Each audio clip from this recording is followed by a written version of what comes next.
Guys, welcome back to my YouTube channel. ನಾನು ನಿಮ್ಮ ಪ್ರೀತಿಯ ರಕ್ಷಿತಾ. ಸೊ ಇವತ್ತಿನ ವ್ಲಾಗಲ್ಲಿ ನಾನೊಂದು ರೆಸಿಪಿನ ಶೇರ್ ಮಾಡ್ತಾಯಿದ್ದೀನಿ.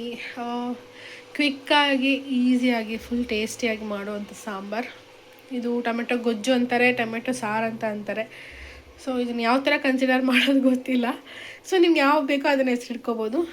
ಸೊ ಇವಾಗ ನಾನಿಲ್ಲಿ ಒಂದು ಪಾತ್ರೆಗೆ ಒಂದು 8ರಿಂದ 10 ಟೊಮೆಟೊ ಹಾಕ್ಕೊಂಡಿದ್ದೀನಿ, ಈರುಳ್ಳಿ ಹಾಕ್ಕೊಂಡಿದ್ದೀನಿ 2, ಒಂದು 5ರಿಂದ 6 ಹಸಿಮೆಣ್ಸಿನ್ಕಾಯಿ, ಬೆಳ್ಳುಳ್ಳಿ ಮತ್ತು ಜೀರಿಗೆ. ಇದನ್ನು ಚೆನ್ನಾಗಿ ಒಂದು 5 ನಿಮಿಷ ಕುದಿಸ್ಕೊಳ್ಬೇಕು. ಕುದಿಸ್ಕೊಂಡಾದಮೇಲೆ ಒಂಚೂರು ತೆಂಗಿನ ತುರಿ ಮತ್ತು ಸ್ವಲ್ಪ ಕೊತ್ತಂಬರಿ ಸೊಪ್ಪು ಹಾಕ್ಕೊಂಡು ಗ್ರೈಂಡ್ ಮಾಡಿಕೊಂಡು ಒಗ್ಗರಣೆ ಹಾಕ್ಕೊಂಡ್ರೆ ಸಾರು ಕ್ವಿಕ್ಕಾಗಿ ಈಸಿಯಾಗಿ ರೆಡಿ ಆಗುತ್ತೆ. ಇದು ಟೇಸ್ಟು ಸ್ವಲ್ಪ ಬಸ್ಸಾರು ಥರನೇ ಬರುತ್ತೆ, ಬಟ್ ಬಸ್ಸಾರಲ್ಲ. ಯಾಕಂದರೆ ಜೀರಿಗೆ ಹಾಕಿರ್ತೀವೋ ಸ್ವಲ್ಪ ಫ್ಲೇವರ್ ಹಂಗೆ ಬರುತ್ತೆ, ಬಟ್ ದಿಸ್ ಇಸ್ ನಾಟ್ ಬಸ್ಸಾರು, ಇದನ್ನು ಟೊಮೆಟೊ ಸಾರು ಅಂತ ಅಂತಾರೆ. ಸೊ ಟೇಸ್ಟ್ ಅಂತೂ ಸಖತ್ತಾಗಿರುತ್ತೆ. ಸೊ ಹೋಗ್ತಾ ಹೋಗ್ತಾ ನಾನು ತೋರಿಸ್ತೀನಿ ಹೇಗೆ ಮಾಡೋದು ಏನು ಅಂತ ಹೇಳಿ. ಸೊ ನನ್ನ ವಿಡಿಯೋ ಇಷ್ಟ ಆದಲ್ಲಿ ಲೈಕ್ ಮಾಡಿ, ಶೇರ್ ಮಾಡಿ, ಕಮೆಂಟ್ ಮಾಡಿ, ಆ್ಯಂಡ್ ಪೂರ್ತಿ ವಿಡಿಯೋನ ನೋಡಿ ಆ್ಯಂಡ್ ಸಬ್ಸ್ಕ್ರೈಬ್ ಮಾಡ್ಕೊಳ್ಳಿ ನನ್ನ ಚಾನಲ್ಗೆ.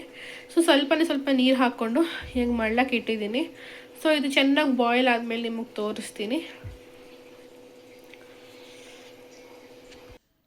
ಸೊ ಇವಾಗ ನಾನು ಒಂದು ಕೈ ಹಿಡಿಯಷ್ಟು ತೆಂಗಿನ ತುರಿ ತೊಗೊಂಡಿದ್ದೀನಿ. ಯಾವಾಗಲೂ ನಾನು ಫ್ರಿಜ್ಜಲ್ಲಿ ಸ್ಟೋರ್ ಮಾಡಿ ಇಕ್ಕೊತೀನಿ, ವಾರಕ್ಕೆ ಆಗೋಷ್ಟು 1 ಕಾಯಿ 2 ಕಾಯಿ ತುರಿದಿಕ್ಕೊತೀನಿ. ಆ್ಯಂಡ್ ನೋಡಿ ಚೆನ್ನಾಗಿ ಕುಕ್ ಆಗಿದೆ. ಸೊ ಈ ಥರ ಚೆನ್ನಾಗಿ ಕುಕ್ ಆಗಬೇಕು. ಅದು ಆನಿಯನ್ ಎಲ್ಲ ಏನಿದೆ ಸ್ವಲ್ಪ ಟ್ರಾನ್ಸ್ಪರೆಂಟ್ ಕಲರ್ಗೆ ಆಗೋ ತನಕ ಕುಕ್ ಮಾಡ್ಕೊಳ್ಬೇಕು.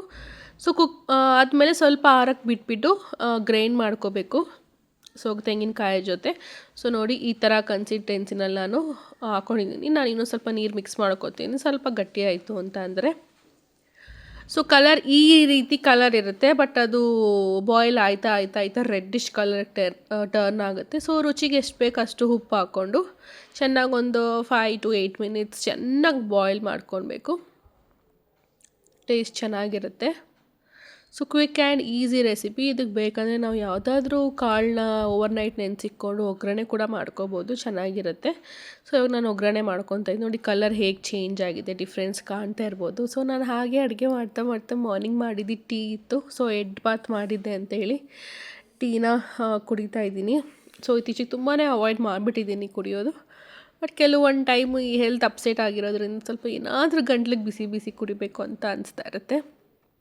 ಸೊ ಬೆಳ್ಳುಳ್ಳಿ, ಸಾಸಿವೆ ಮತ್ತು ಕರಿಬೇವಿನ ಸೊಪ್ಪು ಆ್ಯಸ್ ಯೂಶ್ವಲ್ ನಾವೇನು ಒಗ್ಗರಣೆ ಮಾಡ್ಕೊತೀನಿ ಸೇಮ್ ಪ್ರೊಸೀಜರ್ ಮಿಕ್ಸ್ ಮಾಡ್ಕೊಳ್ಬೇಕಷ್ಟೆ. ಸೊ ನೋಡಿ ನಾನು ಇನ್ನೂ ಸ್ವಲ್ಪ ನೀರು ಹಾಕ್ಕೊಂಡು ಚೆನ್ನಾಗಿ ಮಳ್ಸ್ಕೊತಾ ಇದ್ದೀನಿ. ಸೊ ಟ್ರೈಪಾಡ್ ಇಲ್ಲ, ಒಂದೇ ಕೈಯಲ್ಲಿ ಮ್ಯಾನೇಜ್ ಮಾಡ್ಕೊಂಡು ತೋರಿಸೋದು ವಿಡಿಯೋ ತುಂಬ ಕಷ್ಟ. ಟ್ರೈಪಾಡ್ ಬುಕ್ ಮಾಡಬೇಕು, ನೋಡಿದೆ, ಕೆಲವೊಂದು ನೋಡ್ತಾ ಇದ್ದೀನಿ, ಚೆನ್ನಾಗಿರೋದು ಸಿಗ್ತಾ ಇಲ್ಲ. ಯಾಕಂದರೆ ನಾನು 3 ಟ್ರೈಪಾಡ್ನ ಹಾಳು ಮಾಡಿದ್ದೀನಿ. ಸೊ ಹಂಗಾಗಿ ಸ್ವಲ್ಪ ಚೆನ್ನಾಗಿರೋದೇ ನೋಡಿ ಬುಕ್ ಮಾಡೋಣ ಅಂತ. ಸೊ ನೋಡಿ ಈ ಥರ ಇಷ್ಟೇ ಸಿಂಪಲ್. ಆ್ಯಂಡ್ ಅದರಲ್ಲಿ ಸ್ವಲ್ಪ ಹಾಗೆ ಅಂಟ್ಕೊಂಡಿತ್ತು ಅಂತ ಇನ್ನೊಂದು ಸ್ವಲ್ಪ ನೀರು ಹಾಕ್ಕೊಂಡು ಕುದಿಸ್ಕೊತಾ ಇದ್ದೀನಿ. ಸೊ ಕ್ವಿಕ್ ಆ್ಯಂಡ್ ಈಸಿಯಾಗಿ ಆಗುತ್ತೆ. ಏನೊಂದು 10 ನಿಮಿಷ, 1/4 ಗಂಟೆಲೆಲ್ಲ ಸಾರು ರೆಡಿ ಆಗಿಬಿಡುತ್ತೆ. ಸೊ ಅದೇ ಹೇಳ್ದಾಗೆ ತೆಂಗಿನ ತುರಿ ಎಲ್ಲ ರೆಡಿ ಇರಬೇಕು. ಆಮೇಲೆ ಬೆಳ್ಳುಳ್ಳಿ, ನಮ್ಮ ಅತ್ತೆ ಬೆಳ್ಳುಳ್ಳಿ ಸುಲ್ಕೊಡ್ತಾರೆ, ವಾರಕ್ಕೊಂದು ಅರ್ಧ kg ಹಂಗೆ ಕೊಟ್ಬಿಟ್ರೆ ನಮ್ಮ ಅತ್ತೆಗೆ. Hi guys, welcome back. ಇಷ್ಟು ತನಕ ಬರೀ ರೆಸಿಪಿನೇ ತೋರಿಸ್ತಾ ಇದ್ದೆ. ಟ್ರೈಪಾಡ್ ಇಲ್ಲ, ಟ್ರೈಪಾಡ್ ಕಿತ್ತೋಗಿದೆ. ಸೊ ನಾನು ಚೆನ್ನಾಗಿರೋ ಟ್ರೈಪಾಡ್ನ ಸರ್ಚ್ ಮಾಡ್ತಾಯಿದ್ದೀನಿ ಫ್ಲಿಪ್ಕಾರ್ಟ್, ಅಮೆಝಾನಲ್ಲಿ. ಇದು 3ನೇ ಟ್ರೈಪಾಡ್ ಅದೇನೋ ನನಗೂ ಟ್ರೈಪಾಡ್ ಆಗೇ ಬರ್ತಿಲ್ಲ.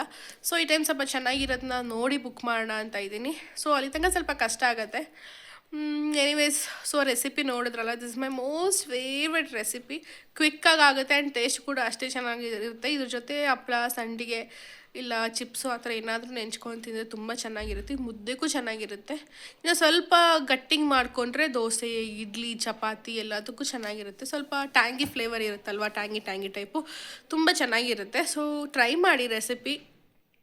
ಆ್ಯಂಡ್ ಆ್ಯಕ್ಚುಲಿ ಇವತ್ತು ಥರ್ಸ್ಡೇ, ಇಷ್ಟು ತನಕ ಆಯ್ತು. ಇವತ್ತು 1:30 ಟೈಮೇ ಆಗೋಯಿತು. ಯೂಶ್ವಲಿ ನಾನು 11 o'clockಗೆಲ್ಲ ನಾನು ಬ್ರೇಕ್ಫಾಸ್ಟು, ಕುಕ್ಕಿಂಗ್, ಮಧ್ಯಾಹ್ನಕ್ಕೆ ಲಂಚ್ ಎಲ್ಲನೂ ಪ್ರಿಪೇರ್ ಮಾಡಿ ನಾನು ನನ್ನ ಶಾಪಿಗೆ ಹೋಗ್ಬಿಡ್ತೀನಿ. ಬಟ್ ಇವತ್ತು 1:30 ಆದರೂ ಮನೇಲೇ ಇದ್ದೀನಿ. ಸ್ವಲ್ಪ ಕೋಲ್ಡ್ ಎಲ್ಲ ಆಗಿದೆ ಅಲ್ವ, ನನ್ನ ಒಂದು ಹೆಲ್ತ್ ಏನಿದೆ, ನನ್ನ ಬಾಡಿ ನನ್ನ ಸಪೋರ್ಟ್ ಮಾಡ್ತಾಯಿಲ್ಲ. ಸೊ ಸ್ವಲ್ಪ ಪರ್ಸನಲ್ ಕೆಲಸನೂ ಇತ್ತು. ಎವ್ರಿ ಡೇ ಯಾವಾಗಲೂ ರಶ್ಶಿಂಗಲ್ಲೇ ಇರ್ತಿದ್ದೆ, ಅರ್ಜೆಂಟಲ್ಲೇ. ಸೊ ಇವತ್ತು ಸ್ವಲ್ಪ ಕಾಮಾಗಿ ಕೆಲಸ ಮಾಡ್ಕೊತಾ ಇದ್ದೀನಿ. ಆ್ಯಂಡ್ ಸೊ ಸಬ್ಸ್ಕ್ರೈಬ್ ಮಾಡಿಕೊಂಡು ಕಂಪ್ಲೀಟಾಗಿ ವಿಡಿಯೋ ವಾಚ್ ಮಾಡಿ ಸ್ಟಾರ್ಟಿಂಗಿಂದ ಎಂಡ್ ತನಕ. ಸೊ ಆವಾಗಲೇ ನಿಮಗೆ ವಿಡಿಯೋದು ಕ್ಲಾರಿಟಿ ಗೊತ್ತಾಗೋದು. ಆ್ಯಂಡ್ ನಿಮ್ಮ ಫ್ರೆಂಡ್ಸ್ ಆ್ಯಂಡ್ ಫ್ಯಾಮಿಲೀಸ್ಗೂ ಕೂಡ ಶೇರ್ ಮಾಡಿ. ಆ್ಯಂಡ್ ನಿಮ್ಮ ಅನಿಸಿಕೆ ಅಭಿಪ್ರಾಯಗಳನ್ನ ಕಮೆಂಟ್ ಮೂಲಕ ತಿಳಿಸಿ. ವೀಡಿಯೋಸ್ ನೋಡ್ತೀರಾ, ಕಮೆಂಟ್ ಏನೂ ಮಾಡಲ್ಲ. ಕಮೆಂಟ್ ಮಾಡಿದ್ರೆ ಮತ್ತು ವೀಡಿಯೋಗೆ ಲೈಕ್ ಮಾಡಿದ್ರೆ ಆ್ಯಂಡ್ ಸಬ್ಸ್ಕ್ರೈಬ್ ಮಾಡಿದ್ರೆ ನಮಗೆ ಮೋಟಿವೇಶನ್ ಜಾಸ್ತಿ ಸಿಗುತ್ತೆ. ಲೈಕ್ ಇನ್ನೂ ಮಾಡಬೇಕು, ನಮ್ಮ ವೀಡಿಯೋಸ್ ರೀಚ್ ಆಗ್ತಾಯಿದೆ, ನೋಡ್ತಾ ಇದ್ದಾರೆ ಅಂತೆಲ್ಲ ಹೇಳಿ ನಮಗೂ ಅದು ಖುಷಿ ಸಿಗುತ್ತೆ. ಆ್ಯಂಡ್ ಹೀಗೆ ಪ್ರತಿದಿನ ಎವ್ರಿ ಡೇ ಪೋಸ್ಟ್ ಮಾಡೋಕ್ಕಾಗಿಲ್ಲ ಅಂತಂದ್ರೂ ಅಟ್ಲೀಸ್ಟ್ 2 days ಒನ್ಸು ಇಲ್ಲ ವೀಕ್ಲಿ ಒಂದು 3 ವೀಡಿಯೋಸ್ ಪೋಸ್ಟ್ ಮಾಡೋಕ್ಕೆ ಟ್ರೈ ಮಾಡ್ತೀನಿ. And this is my passion. And ನನಗೆ ಇಷ್ಟ ಇದೆಲ್ಲ ನನಗೆ ಮಾಡೋದು. ಬಟ್ ಸ್ವಲ್ಪ ಬೇಗ ಗಿವ್ ಅಪ್ ಮಾಡಿಬಿಡ್ತೀನಿ. ಅದು ನನಗೆ ಈ ಟೈಮ್ ಗಿವ್ ಅಪ್ ಮಾಡಬಾರ್ದು. ಏನೇ ಇರಲಿ, ಎಷ್ಟಾದರೂ ವ್ಯೂಸ್ ಬರಲಿ, ಎಷ್ಟಾದರೂ ಸಬ್ಸ್ಕ್ರೈಬ್ಸ್ ಇರಲಿ, ಮಾಡಬೇಕು. ನಮ್ಮ ಹಸ್ಬೆಂಡ್ ಅದೇ ಬೈತಾ ಇರ್ತಾರೆ, ನೀನು ಗಿವ್ ಅಪ್ ಮಾಡಿಬಿಡ್ತೀಯ ಬೇಗ ಅಂತ.